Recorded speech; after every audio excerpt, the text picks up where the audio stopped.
예, 어제까지 예레미야 29장 살펴봤는데요. 26, 27, 28, 29 한 5장 정도는 유다 말기에 일어났던 그 역사적인 사건들이 일어났었습니다. 그래서 좀 이제 여호아스, 여호야김, 여호야긴, 시드기야. 그래서 제가 계속해서 반복해서 그 왕들의 관계, 예레미야와의 관계, 이제 그 사건들을 26장에서 29장까지 그 내용을 이제 예레미야가 증거했습니다. 그래서 의외로 열왕기나 역대기 못지않게 예레미야 26장에서 29장까지 본문을 보면은 그 역사적인 이 상황을 우리가 잘 알 수 있었습니다. 그래서 사건들 이제 그 가운데 예레미야가 얼마나 많이 그 고통을 당했는지 나타납니다. 거짓 선지자들로부터 엄청난 핍박을 받았고, 그럼에도 불구하고 하나님께서 보내지 않았던 그 거짓 선지자들에 대항하여서 말씀을 증거했던 그런 사실들을 보았는데요. 이제 오늘은 예레미야 30장 말씀입니다. 예레미야 30장으로 들어오면서 사건이 아니고 또 선포된 말씀이 나옵니다. 우리가 성경을 읽다 보면은 뭐 사람마다 좀 차이는 있겠지만 대략 선포된 말씀보다는 이 사건의 내용이 나오면 더 우리가 좀 뭐라 그럽니까? 재미가 있죠. 이 사건이 이렇게 돌아가도록 좀 드라마틱하니까. 근데 선포된 말씀은 이게 말씀 자체 이 선포된 말씀이 좀 어떤 격한 말, 우리가 평소에 잘 듣지 않는 좀 특징적인 말이 있으면 귀에 들어오는데, 이 선지자의 말씀이 사실은 뭐 했던 말을 또 반복하고 또 그 반복된 말에서 좀 더 내용을 좀 더 강하게 할 뿐 뭐 이런 내용이 반복되니까 내용적으로 약간 좀 더 어렵다기보다 이해하기가 그렇게 쉽지 않은 그런 내용들이 좀 될 수 있습니다. 그러나 우리가 이미 앞에서 봤듯이 이미 살펴보았듯이 이사야의 말씀이나 예레미야의 말씀을 좀 차분하게, 내용을 차분하게 본문을 따라 읽으면은 그 안에 있는 그 내용의 풍성함을 우리가 이미 맛보았습니다. 이제 앞으로 계속해서 예레미야, 에스겔 똑같습니다. 그 선포된 말씀이 좀 읽을 때는 이게 무슨 말씀이야? 좀 헷갈려 이런 게 있지만은 다시 시간을 내서 차분히 읽어보면은 그 안에 이미 한 2500년 전, 600년 전에 하나님 앞에서 살았던 유대의 백성들이 어떻게 생각했는지 그 생각, 그 마음을 우리가 느낄 수 있다는 게, 그게 얼마나 귀중한 보배입니까? 그죠? 자, 30장 보겠습니다. 1절 이렇게 되어 있습니다. 여호와께로부터 말씀이 예레미야에게 임하여 이르시니라.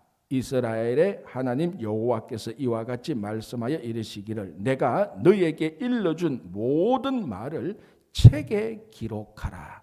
자, 우리는 책에 기록하라 이런 말을 오늘날 21세기 살고 있는 우리들은 책이라는 것이 너무 익숙하기 때문에, 책이라는 것은 너무 익숙하기 때문에 책에 기록하라는 이런 말을 그냥 익숙하기 때문에 이런 글이 있는 줄 없는 줄도 모르고 그냥 넘어갑니다. 그럼 여러분 한번 생각해 보십시오. 2600년 전, 700년 전에 책이라는 게 있었겠습니까? 있었다면 그 커뮤니티에 한 건이 있을까 말까. 자, 예를 들자면은 2000년대 예수님께서 계셨을 때 사도 바울이 사역을 할 때 교회 같은데, 우리 요한계시록을 보면은 요한계시록 그 책 읽는 자와 듣는 자가, 실천하는 자가, 행하는 자가 복되도다라고 말했습니다. 여기서 읽는 자와 듣는 자가 제가 뭐라 그랬습니까? 회당에 들어가면 그 회당에 성경책이 딱 한 권 있습니다. 그리고 각 가정에 뭐 성경책이 있습니까? 전혀 없습니다. 그 커뮤니티 전체에, 그 마을 전체에 성경책이 딱 한 권 있어요. 2000년 전에. 그래서 회당에서 그 집회를 인도한 자가 성경을 읽고, 이제 그러니까 오늘 이 분위기기 때문에는 우리 교회에 성경책이 딱 한 권 있습니다. 제가 이제 그것을 읽으면은 여러분들이 듣는 겁니다. 여러분들이 다 각자 성경책을 가지고 있는 게 아니에요. 성경책 한 권이 있다는 것은 엄청난 고가고 가격이 높고 귀중한 겁니다. 그보다 훨씬 더 올라가서 2600년 전, 700년 전에 책이라는 것이, 이거는 여기에 사실 여러분들이 예레미야를 제대로 읽는다면 책이라는 말이 나오네. 예레미야 이 책 참 귀한 건데, 이런 인사이트가 딱 떠올라야 되는 겁니다. 그런데 우리는 책은 우리한테 너무나 흔하기 때문에 책에 기록하라 하고 넘어가는 겁니다. 그래서 우리가 여기서 잠시 멈춰야 됩니다. 자, 지금까지 하나님께서 예레미야에게 말씀을 선포하라 그랬지, 선포한 말씀을 책에 기록하는 것은 이 부분이 처음이죠. 너희들은 말씀을 선포하라. 자, 선포하는 거하고 책에 기록하는 거하고는 완전히 다릅니다. 자, 책에 기록하면 어떻게 됩니까? 그렇죠. 남는죠. 남게 되죠. 그 말씀이 남게 됩니다. 이 말씀이 남게 되어서 후대의 사람들이 그 말씀을, 남아있는 말씀을 다시 읽어서 그 옛날 예레미야가 했던, 하나님께서 예레미야를 통해서 했던 그 선포된 말씀을 동일하게 후대 사람이 메시지를 들을 수 있는 것입니다. 판이하게 다른 거죠.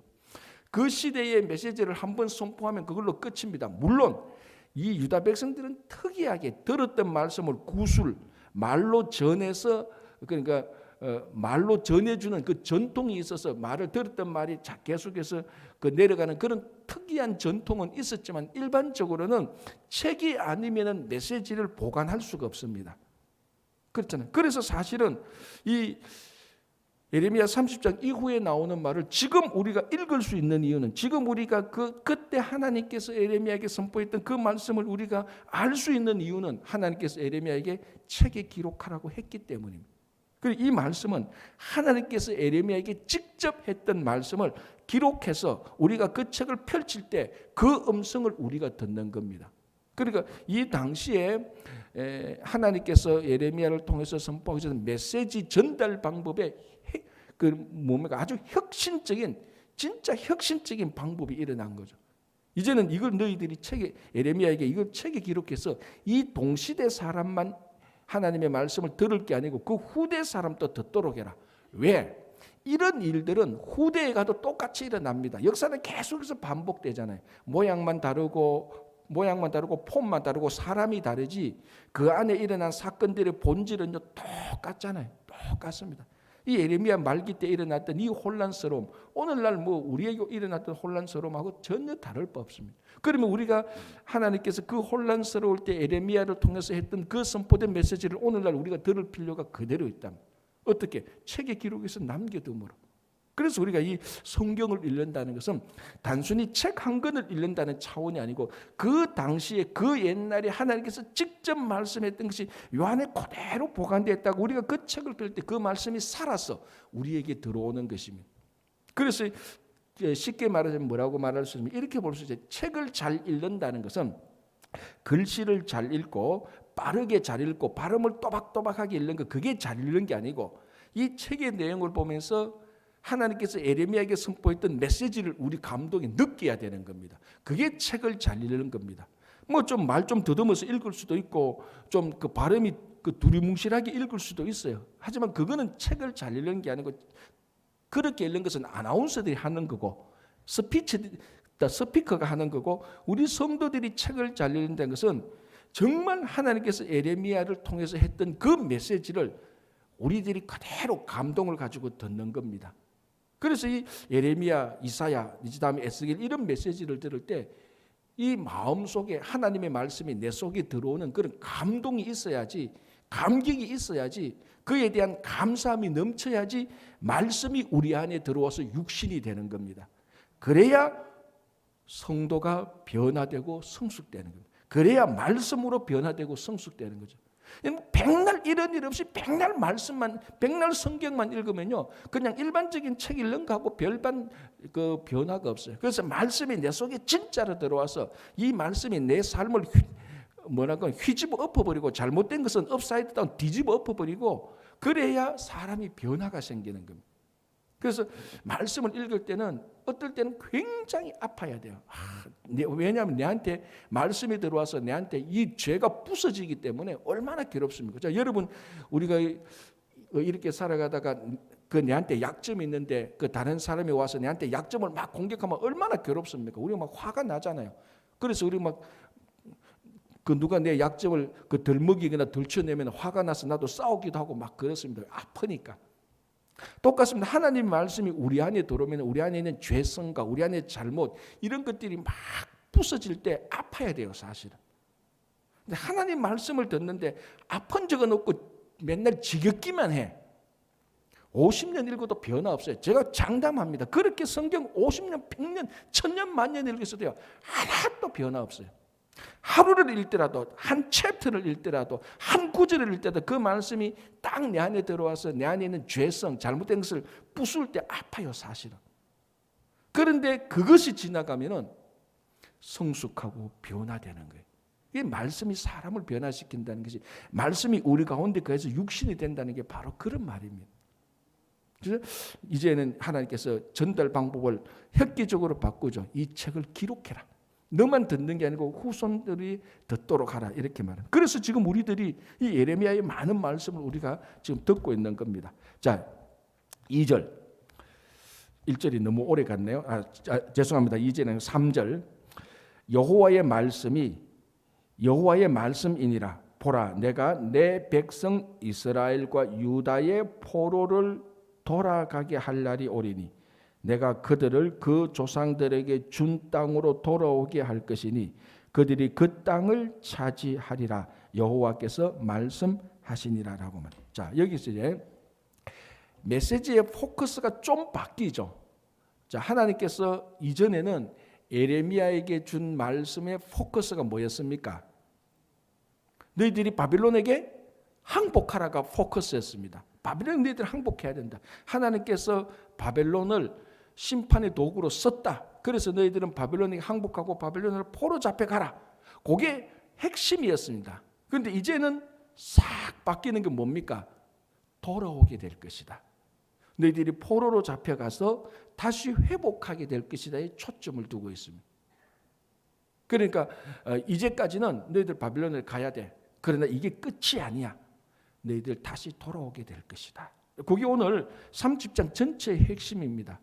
그래서 너희들이 바벨론을 포로 잡혀가면 엄청난 환난을 당할 것이다. 그래서 여기 보십시오. 7절 보시기 바랍니다. 슬프다 그날이여. 이 슬프다라는 말은요, 내 가슴이 아프다 이 정도가 아닙니다. 이거는 사람이 죽었을 때 우리가 엉엉 울 때 탄식하는 그 슬프다 소리입니다. 그런 굉장한 슬픔이 있는 거죠. 슬프다 그날이여. 무슨 날? 바빌론에게 멸망해서 포로 잡혀가는 날, 뭐 이런 의미죠. 그날이여. 그와 같이 엄청난 날이 없으리라. 그날은 야곱의 환난의 때가 되미로다. 자, 야곱의 환난이 뭔가? 구체적으로 무엇인지는 모르겠지만은 야곱이 바로 왕 앞에서 서서 얘기하는 말이죠. 내 나그네 인생길이 몇 년? 137년이라. 그러니까 야곱은 자기 삶 전체가 나그네 길이었습니다. 그 중에 우리가 굉장히 힘들었던 사건은 뭔가 세겜에서 큰 사건이 일어났죠. 그래서 베델로 올라가는 그 사건. 그때 야곱은 진짜로 머리에서 발끝까지 온몸에 식은땀이 쫙 흐르고 이제 우리 가족이 죽었다라고 엄청난 두려움과 공포를 느꼈어요. 왜냐하면 세겜하고 그 옆에 있는 모든 족속이 연합해서 야곱의 가족을 죽이려고 작정을 했거든요. 그러니까 막 진짜 공포와 그 두려움이 있었습니다. 그래서 야곱이 자기 자녀를 다 불러가지고 뭡니까? 우리 베델로 올라가. 그때 하나님께서 나타나셔서 베델로 올라가라고 해서 자기 집안에 있는 것은 복장 우상 섬기던 그 장식구 다 그 세겜에 다 묻어버리고 베델로 올라가는 우리 그런 사건들을 보지 않습니까? 그러니까 이거는 목숨이 경각에 달린 그런 환난이 말한다. 그런 환난을 당하는 겁니다. 지금까지 하나님께서 예레미야를 통해서 유다가 당한 환난의 그 강도, 세기, 고난의 세기, 이게 엄청난 야곱의 환난처럼 이렇게 될 것이다. 그러나 이제는 야곱의 환난이 이제까지는 야곱의 환난에 초점을 맞췄다면 이제는 그 야곱의 환난 외에도 하나님께서 너희들을 치유하고 회복하고 돌아오게 할 것이다에 초점을 맞추는 거죠. 자, 그래서 보십시오. 7절 다시. 슬프다 그날이여. 그와 같이 엄청난 날이 없으리라. 그날은 야곱의 환난의 때가 되미로다. 그러나 그가 환난에서 구하여 냄을 얻으리로다. 자, 지금까지는 너희들이 환난을 당하라라는 데 초점을 뒀어요. 이제는 환난 이후에 회복될 것이라고 초점을 둡니다. 그러니까 하나님께서 예레미야를 통해서 유다 백성들에게 작정했던 것은요, 환난을 통과하고 회복하는 거였습니다. 그런데 거짓 선지자들은 뭐를 외쳤습니까? 환난을 뺐지요. 심판을 뺐지요. 그냥 회복, 평강만 외친 겁니다. 그러나 하나님께서 예레미야를 통해 주신 말씀은 마지막 종국적인 목적은 회복이고 평안이지만 그게 하나님의 본심이고 하나님이 이스라엘 하나님과 유다를 향한 생각이지만은 그 앞에 심판 환란이라는 것이 반드시 있어야 되겠다는 것이 하나님의 뜻이었습니다. 그래서 이제 그 앞에 말을 했고 이제는 다시 돌아오게 될 것이다라고 얘기합니다. 자, 그래서 8절을 보시기 바랍니다. 만군의 여호와의 말씀이라. 그날에 내가 너의 목에서 그 멍에를 꺾어버리며 너의 포박을 끊으리니 다시는 이방인을 섬기지 않으리라. 자, 우리가 28장에서 하나님께서 예레미야에게 상징 행위를 하나 하라 그랬죠. 그게 뭡니까? 자기 목에 멍에를 맸습니다. 나무 멍에였죠. 이걸 누가 부쉈습니까? 28장은 얼마 안 되는데 지났는데 하나냐, 하시성을 가진 나냐, 하나냐라는 거짓 선지자가 멍에를 자기가 깨버렸어요. 그때 하나님께서 나무 멍에를 깨고 난 다음에 새 멍에를 다시 만들어줬죠. 그때 이 하나냐가 예레미야의 목에 있는 그 멍에를 깨뜨린 것은 뭘 의미하십니까? 우리는 바빌론에서 곧 돌아올 거야. 포로 잡혀가도 2년 안에 돌아올 거야. 그리고 우리는 그러니까 늘 평안을 얘기했는데 그 하나냐가 예레미야에 있는 목에 있는 멍에를 하나냐가 꺾어서는 안 되는 거죠. 그 멍에는 하나님께서 지어주신 건데 하나님께서 지어주신 멍에는 하나님이 다시 꺾습니다. 하나님의 때에. 그래 하나님이 멍에를 묶어놨고 하나님이 그 멍에를 다시 풀죠. 이걸 우리가 유식한 한자말로 뭐라고 말합니까? 이런 걸 결자해지라고 말을 합니다. 그렇잖아요. 묶은 사람이 풀으라는 겁니다. 지금 하나님이 멍에를 묶어놨기 때문에 하나님이 이 멍에를 꺾는 겁니다. 사람이 자기가 꺾는다고 해서 꺾이는 거 아니거든요. 그래서 하나님이 바빌론 포로 해방을 상징하는 멍에를 꺾는 것, 하나님이 그 멍에를 꺾는 겁니다. 그리고 이제 70년 뒤에 바빌론 포로가 돌아오게 하는 거죠. 그런데 이제는 초점이 뭐였습니까? 아까 앞에서는 멍에를 목에 매는 것이 초점이었습니다. 그죠? 그런데 이제는 멍에를 꺾는 것이 초점이었습니다. 초점이 확 바뀝니다. 하나님께서 우리를 회복시키고 돌아오게 하고 치유하게 하는 그런 메시지를 이제 예레미야가 선포하는 겁니다. 자, 10절 볼게요. 참 은혜로운 말씀입니다. 10절 볼게요. 여호와의 말씀이니라. 그러므로 나의 종 야곱아 너는 두려워하지 말라. 이스라엘아 놀라지 말라.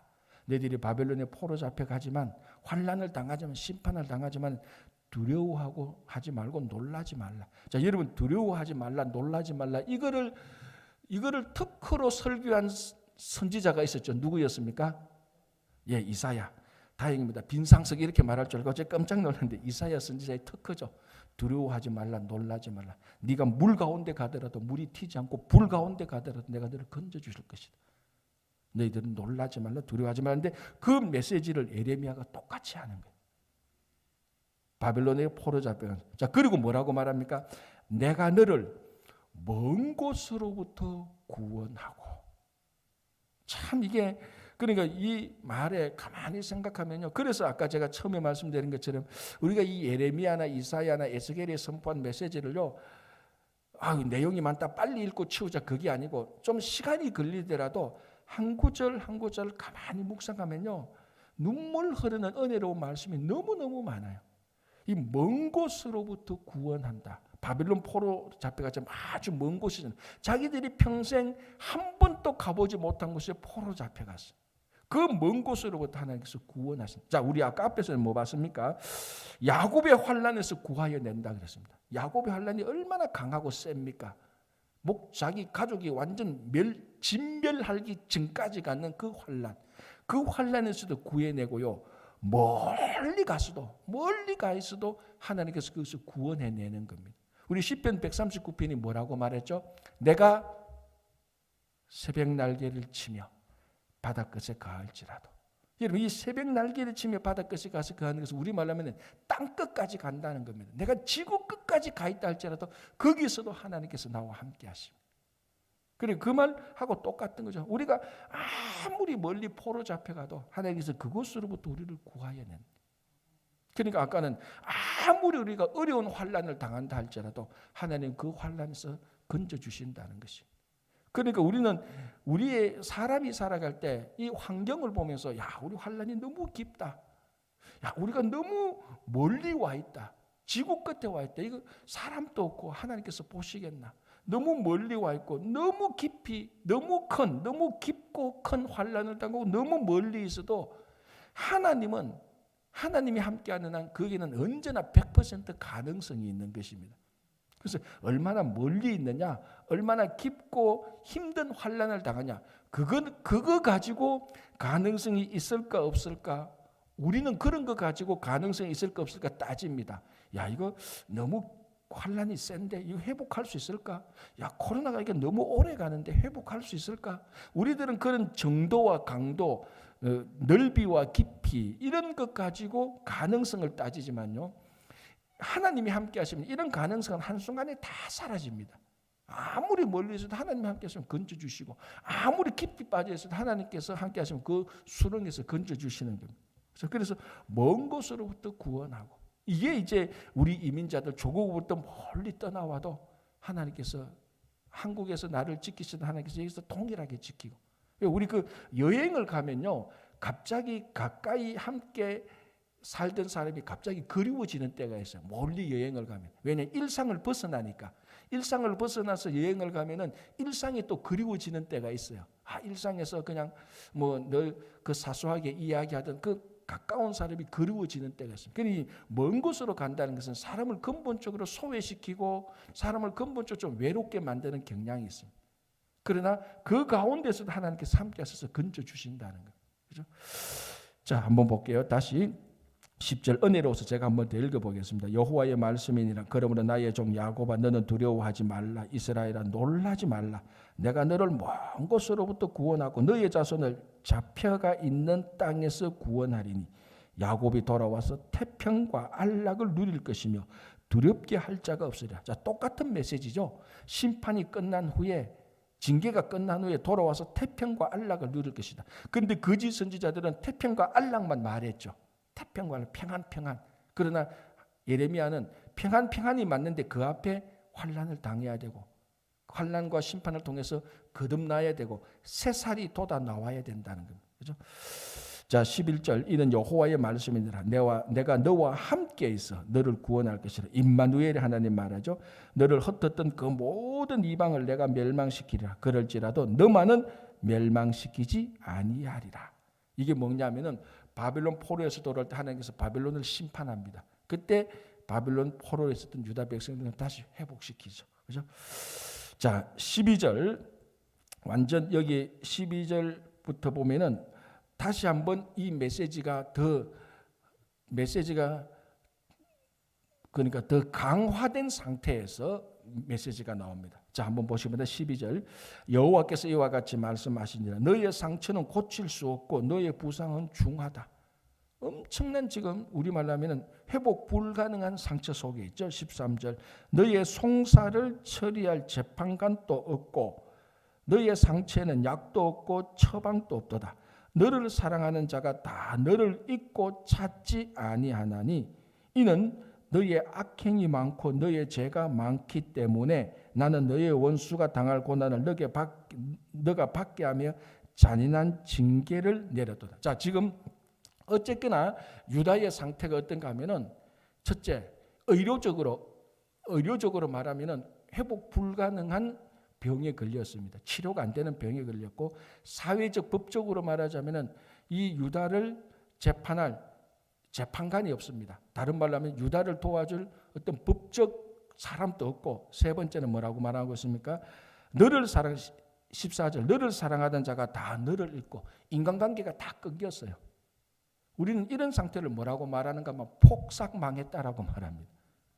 그렇잖아요. 그런 건강 다 잃어버렸어요. 그리고 사회적으로 법적으로 나를 변호해 주거나 재판해 줄 사람이 한 명도 없어요. 그리고 인간관계도 다 끊겼어요. 외롭고 몸은 망가졌고 이걸 어디 호소할 데도 없고, 이거 폭삭망한 거죠. 완전 폭삭망한 거예요. 왜 폭삭망했나 하니까 14절에 보니까 자기들의 죄 때문에 폭삭망했어요. 너의 악행이 많고 너 죄가 많기 때문에 완전히 머리끝에서 발끝까지 외면적으로 내면적으로 대내외적으로 성한 데가 하나도 없어요. 회복 불가능입니다. 회복 불가능. 그게 이제 바벨론으로 포로 잡혀가는 그런 상태를 말하는 거죠. 자, 그런데 16절 보시기 바랍니다. 그러므로 너를 모든 먹는 자는 잡아먹힐 것이며 너의 모든 대적은 사로잡혀 갈 것이며 너에게서 탈취해 간 자는 탈취를 당할 것이며 너에게서 노략질한 자는 노략물이 되리라. 17절 여호와의 말씀이니라. 그들이 쫓겨난 자라 하며 시온을 찾는 자가 없으니 내가 너의 상처로부터 새살이 돋아나게 하여 너를 고쳐주리라. 그렇죠. 아멘이 나오죠. 여기 보십시오. 다 무너져 폭삭 망했는데 새살이 돋아난대요. 몸에 완전히 망했는 줄 알았는데 박살난 줄 알았는데 회복 불가능 평가를 받았는데 판단을 받았는데 진단을 받았는데 하나님이 그 안에 새살이 돋아나게 한다. 새살. 그러니까 프레시한 아주 살아있는 새살이 돋아나. 이 새살은 우리들의 성도의 품성을 따지면 진짜 지극히 겸손하고 지극히 친절하고 지극히 헌신적이고 지극히 사랑하고 지극히 성도들을 도와주는 그런 새로운 살, 새살. 이 새살에 반대되는 게 뭡니까? 강팍함, 바로의 강팍함 이런 거죠.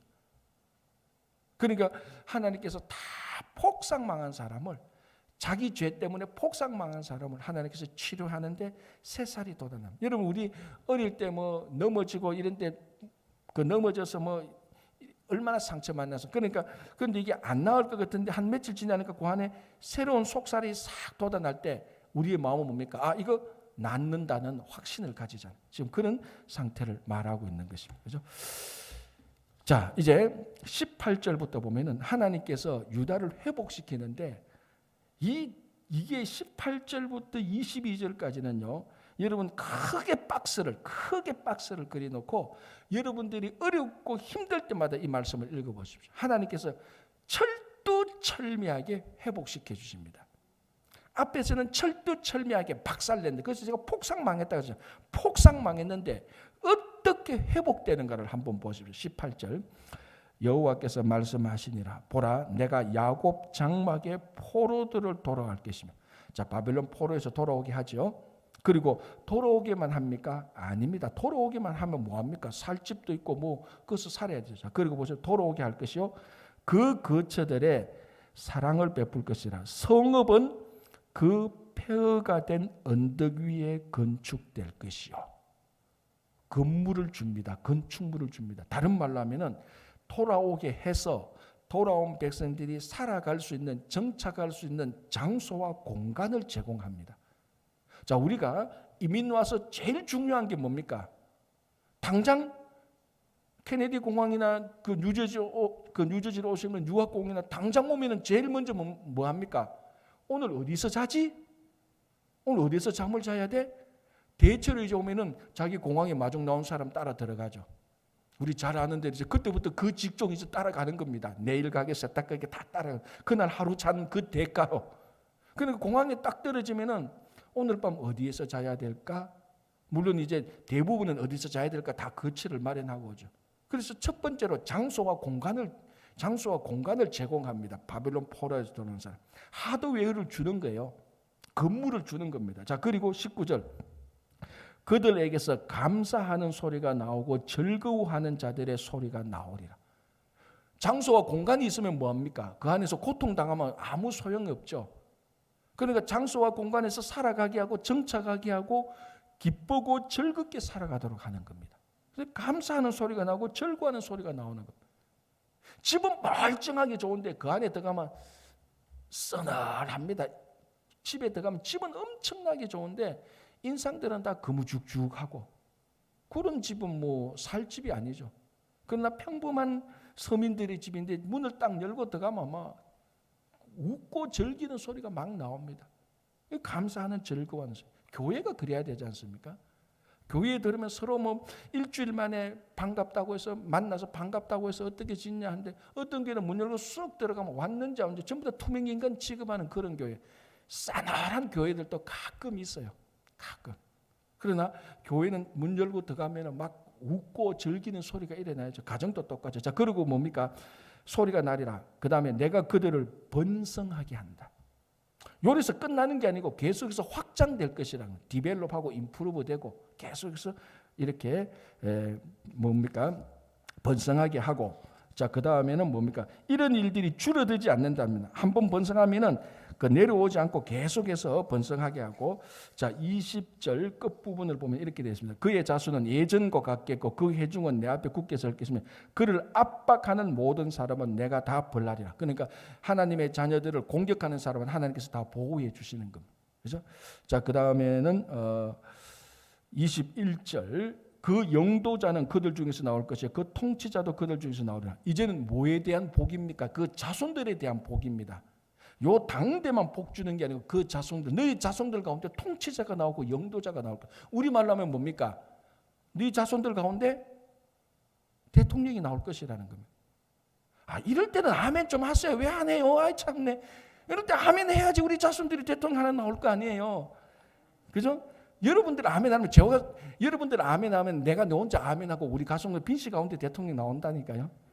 보십시오, 여러분. 이 21절에 영도자는 그들 중에서 나올 것이요 통치자는 그들 중에서 나올. 이게 예레미야가 유다 백성들에게 준 말이지만 아까 책에 기록하라 그랬잖아요. 책에 기록해서 후세들이 읽고 이 말씀을 그대로 받아라 그러잖아요. 그리고 이게 우리들에게 주는 말씀입니다. 우리 이제 장소와 이게 이민자들하고 똑같잖아요. 건축물을 주고 장소와 공간을 주고 감사하고 즐겁게 살도록 하고 이 사람들을 압박하는 사람을 하나님께서 보호하고 줄어들지 않고 계속 번성하게 하고 그리고 당대만 요래되는 게 아니고 그 후손들에게도 통치자와 영도자가 나오게 할 것이라는. 그렇지, 아멘. 이제라도 아멘 해야죠. 그래서 제가 18절에서 22절 큰 박스를 그려놓고 힘들 때마다 이거 읽어보라니까요. 자, 그리고 뭐라고 말합니까? 22절에 너희는 내 백성이 되겠고 나는 너희들의 하나님이 되리라. 하나님이 영원토록 주는 약속입니다. 우리가 이민을 왔던 한국으로 돌아가든 뭐 하든 하나님께서 아까 먼 데서부터 구원하고 먼 데 있는 우리를 새벽 날개를 치며 바닷끝에 가서 그 할지라도 하나님께서 우리를 본다. 22절에 하나님께서 드디어 결론입니다. 우리 보고 너희는 내 백성이다. 나는 너희의 하나님이다라고 말합니다. 이게 여러분 우리가 이민사회 살 때 얼마나 큰 힘이 돼. 이런 말씀을 안 믿고 안 들으니까 이민 살 때 그냥 힘들어도 힘을 얻지 못하는 거예요. 그러니까 제가 처음에 말씀드린 것처럼 말씀이 육신이 되어 우리 가운데 거한다면은 이런 말씀을 읽을 때 어렵고 힘들 때 이 말씀에 의지해서 다시 일어난다니까요. 그렇게 계속해서 살다 보면 말씀의 사람이 되고 이 약속이 그 사람 속에서 이루어지는 겁니다. 그죠? 그래서 18절에서 예레미야 30장 18절에서 22절을 박스로 딱 해놓고 어려울 때마다 이거 하고 기도 안 될 때마다 이거 읽으면 이게 기도예요.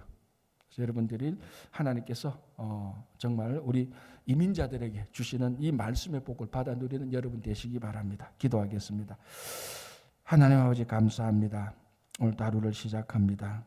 예레미야 30장 말씀을 통하여서 하나님께서 다시 바벨론 포로로 간 그 자녀들을 그 백성들을 하나님께서 다시 일으켜 세우는 회복하는 말씀을 들으며 이 말씀이 2500년 전에 끝난 말씀이 아니라 말씀이 기록되어서 오늘날 우리들에게 전해 주어지며 우리 자손들이 이 말씀 믿고 살아갈 수 있도록 도와주시옵소서. 저는 우리 자녀들 주님께서 함께 해주시고 우리 주일학교 자녀들 코로나 팬데믹 가운데서도 전혀 떨어지지 않고 더 줄어들지 않고 더 확장되고 더 성숙될 수 있도록 도와주시옵소서. 주님, 지난 주일 임직식을 통하여서 귀한 일꾼들이 직분을 받았습니다. 그 직분 귀하게 여기고 맡은 직분 잘 감당케 하여 주시옵소서. 우리한테 김영만 장로님 주님께서 치유해 주시고 새살이 돋아날 수 있도록 새로운 세포가 살아날 수 있도록 주님께서 늘 역사해 주시옵소서. 오늘도 이 아침에 기도하는 모든 성도들의 기도를 들어주시고 예레미야 30장 18절에서 22절의 말씀이 그대로 우리에게 이루어지기를 원하며 믿으며 예수님 이름으로 기도합니다. 아멘.